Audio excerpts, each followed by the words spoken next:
السلام عليكم. لا تنسوا الإعجاب بالفيديو والاشتراك في القناة تشجيعا لنا لنستمر بنشر المزيد إن شاء الله.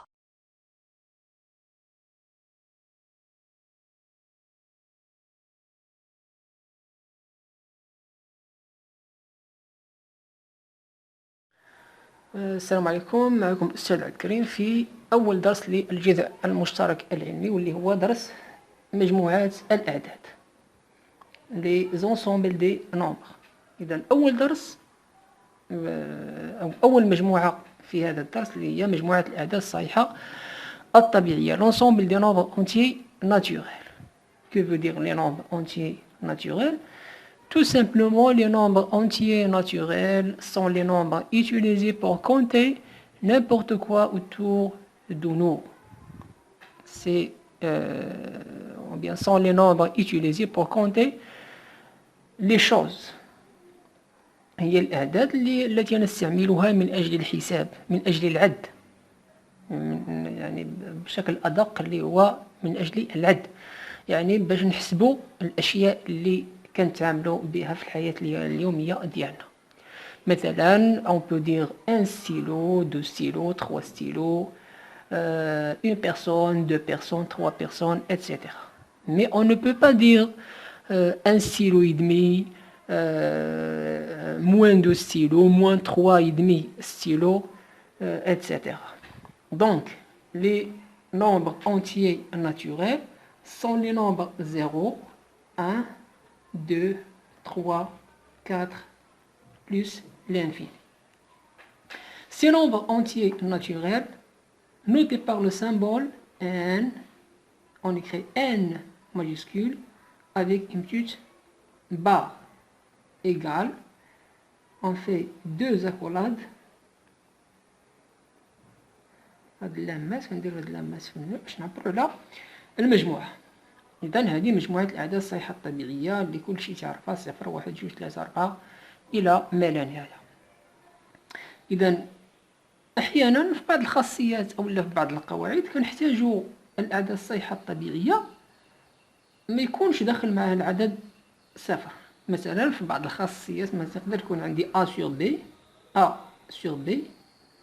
A et B sont deux nombres entiers naturels, mais aussi que le nombre B doit être différent de 0. عدد كاين في المقام خاصو ضروري يكون يخالف 0.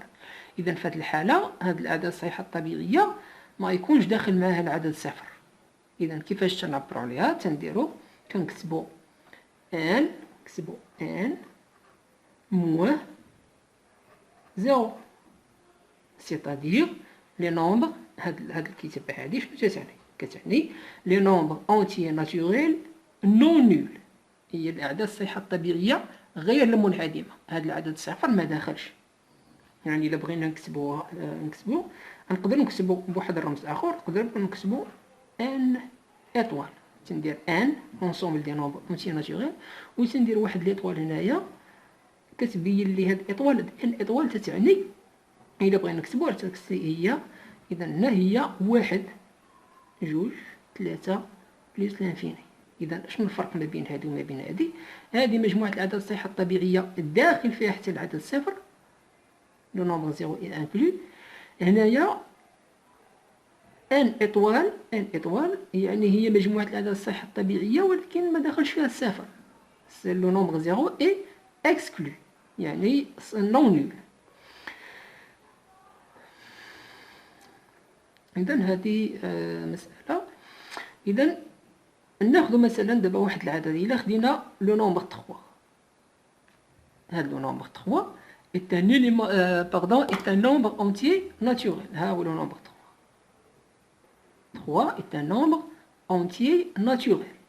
On dit que 3 est un élément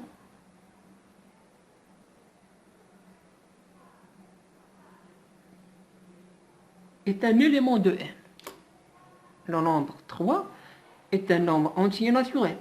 On dit que 3 est un élément عنصر، est un élément de n. هذه مجموعة. اذا انطلاقا من الان سنولي نعرفو نتعاملوا مع كلمه عنصر ان اليمون اي لونسومبل المجموعه. اذا 3 est un élément، فرد واحد عنصر.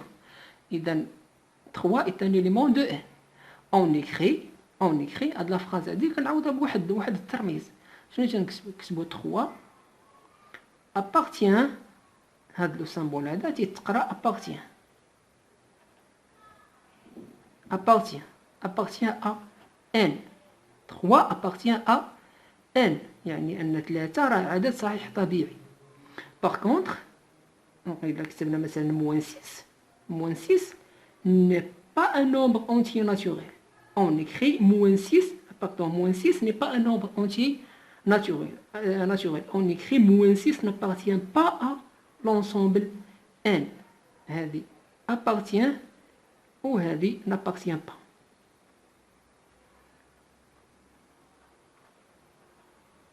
هذه ينتمي بالعربية، هذه لا ينتمي.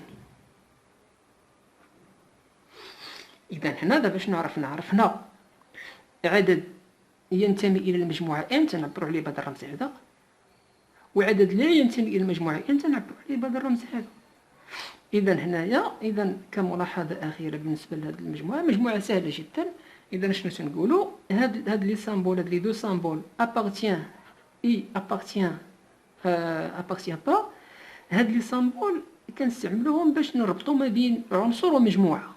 إذا تيكون عندي هنايا عنصر يعني تقصد عدد، وهنا تتكون عندي مجموعة. حنا دابا يلاه شفنا المجموعة الأولى اللي هي n. إذا هنا كنستعملو appartient ولا كنستعملو n'appartient pas.